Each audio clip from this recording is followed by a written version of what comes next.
Hi, I thought I'd go over how I'm going to be scoring your virtual stock exchange portfolios. I'm looking at the syllabus here, and basically it says that you're going to get 25 points maximum total with 9 points for active participation. Uh, Here, this is the relevant part. Uh, 9 points for active participation. It says 4 transactions per week over a 15-week period. That would be 60 transactions. I just made the cutoff line a nice clean, around 50. So if you have more than 50 transactions, you'll get those 9 points. 9 points also it says for using limit orders or stop orders and short sales in addition to buy orders. So I'm going to be looking for, I can't really distinguish between limit orders and stop orders without having to, well, I guess it's possible, but I can only see your transactions. I can't see your orders, so I can't see the order type. So I'll show you how I look for those. And then finally, another 7 points for taking a risk, not just sitting on a pile of cash. And taking a risk, I would consider having at least 3/4 of your portfolio invested for most of the time. So how I do this is I'm going to go click on rank, go to the marketwatch.com/game/go warriors, as you can see there, and click on ranking. And first off, I'll check for the number of transactions, see that it's over 50 as it is for all these people. I have to go to, well, Tanvir is pretty close. The way I'm going to do this, if it's less than 50 as it is for Brent and Spencer here, I'm going to take the 10th digit plus 1 for those out of those 9. So both Brent and Spencer have 5 out of 9 points. You get a 3-point bonus for just having followed directions, but this is clearly nowhere near 4 trades per week on average. So they would need to pick it up. The 50 is the cutoff point. If you have more than 50, you'll get all 9 points. If you have less than 50, there will be a penalty for that. And then finally, then next, I'm going to go look at your transactions. So just picking on Ignacio here, I'm sure lots of students have been looking at his portfolio since he's in the #1 position. So I click on transactions, and I'm looking for limits and stops. Everyone has market orders. I'm also looking for short sales, so perhaps I should look for short sales first. If you have 3 or more short sales, you're going to get the maximum points for that. So I'm looking for multiple short sales. Nothing yet. Nothing yet. Okay, there's 2 covers, so presumably that means there's 2 shorts, and there they are on September 11th and September 8th. And 1 more short. Three or more shorts, you'll get the max credit. So he's got the max credit for short sales. Now let's go back and look for limits or stops. What I'm looking for here is a difference in the timestamp. So this is the same as this, same date, same time, so that's a market order.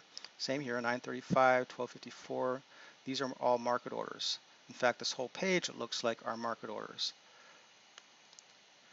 And does anyone see anything there? I don't see any. The timestamps all match. Same date, same time, same date, same time. So we're going down to, let's see, on 11/11, you can see there's a difference there, 11/11, 9:22 a.m., 9:31 a.m. But the market opens at 9:30 a.m.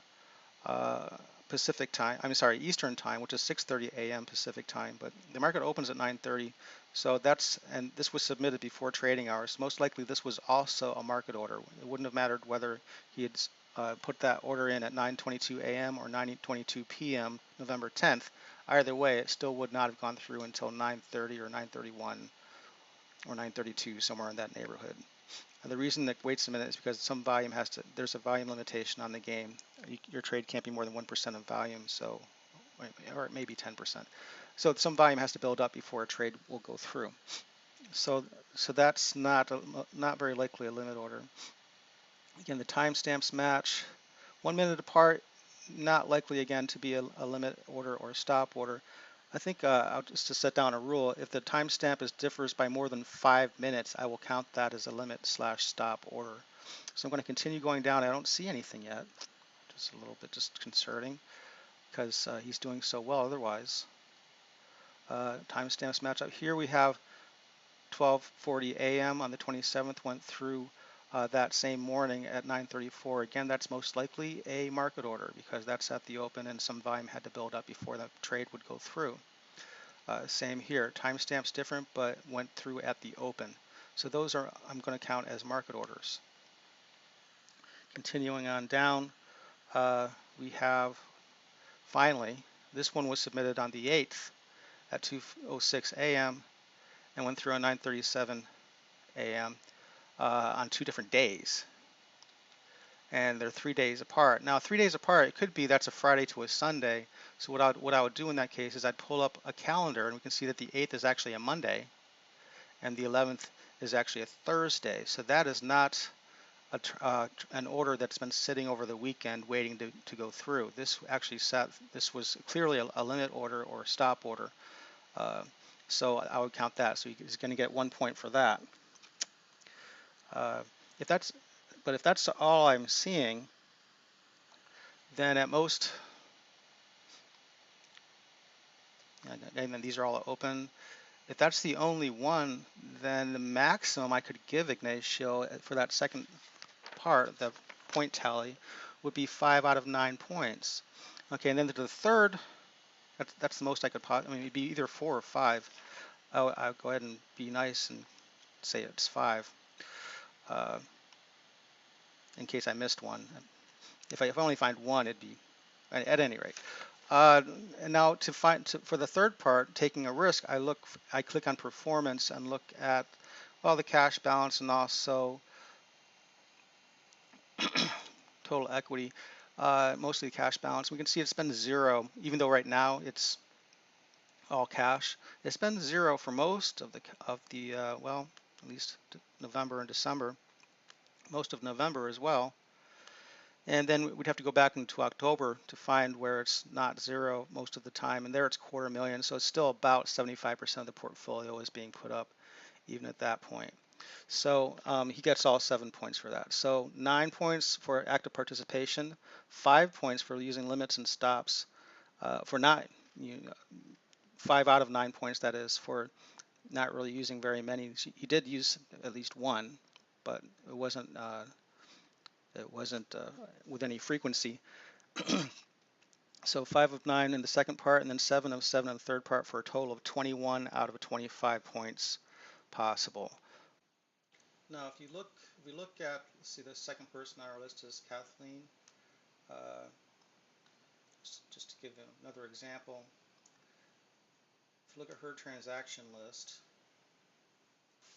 we hopefully can find more evidence of limits or stops and not just market orders. But on this first page, it looks like timestamps match up. That's at market open, not so much on the first page. Well, here's one right here. This was submitted, they're both on the same day, November 4, but the transaction occurred at 1:28 while the order was submitted at 12:17. So that's more than an hour's difference. That clearly is a stop order or a limit order, most likely a limit order. So we have that. There's one. I'm sorry, the CF on 11.4 is the first one that I'm seeing. And going to page 2, let's see, on October 23rd, we have WFC order submitted 11:42, transaction executed at 1:48, another difference. So there's a second limit order or stop. Same with AA, submitted at 11:42, went through at 11:53. That's more than 5 minutes difference. It's 11 minutes difference, so I would count that as well. And then get one more to get maximum credit. We only need one more, and then I'll stop looking. So let's go down to, well, here's another one. On October 20th, order submitted at 3:36. It went through at 3:51. Not a big difference, but it's more than 5 minutes. It's about 15 minutes apart. So I would count that as well. And then I'd stop looking. She's already gotten the maximums of the 9 out of 9.